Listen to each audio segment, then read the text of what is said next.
तर तुमच्या सोबत झालंय का कधी असं? गेल्या 3 महिन्यापासून माझं हेडफोन बिनवारसी पडलं होतं. ते हातात घेऊन पाहिलं तर त्यातलं एक हेडफोन गायब झालं होतं. म्हणलं आता तरी एकाच काम चालू. त्याचा चार्जर शोधला, पण मला चार्जर अशा काही अवस्थेत मिळाला. उंदरांनी त्या चार्जरच्या 12 वाजवून टाकले होते. नमस्कार मंडळी, मी आपलं वैभव. तर आज माझ्या हेडफोनची वाट लागलीच होती, त्याच्यातून पण उंदरांनी माझ्या चार्जरची वाट लावून टाकली होती. गाडी चालू केली आणि डायरेक्ट दुकानावर निघालो. दुकानावर आलो, दुकान उघडतच होतो. तेवढ्यात समोर मला हा यमराज दिसला. त्याच्यातून कसलं तरी लिक्विड निघत होत. मग म्हणलं सकाळ सकाळ रातची गाठ घेऊन यावा, पण आपला राज तर काय, तो साफसफाईचाच व्यस्त होता. मग मी आपल्या दुकानावरती माघारी येऊन बसलोच होतो. तेवढ्यात मला एक कस्टमर आलं. त्यांना जे लागत होतं मी त्यांना काढून दिलं. तर औषधं देऊन मी जस्ट बसलोच होतो, तेवढ्यात आपल्याला खताची गाडी येऊन उभं राहते. तर ही गाडी बघून माझ्या डोक्यातच मुंगी आल्या.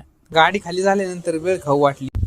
तर भेळ खायची इच्छा झाली म्हणून भेळ आणायला गेलो, तर आपला बाई तिथं औषध मारताना दिसला. मग काही मस्तपैकी भेळ आणली आणि आम्ही दोघं चौघं जेवायला बसलो. मग काही दुपारची वेळ होती आणि आम्ही एकदम निवांत होतो.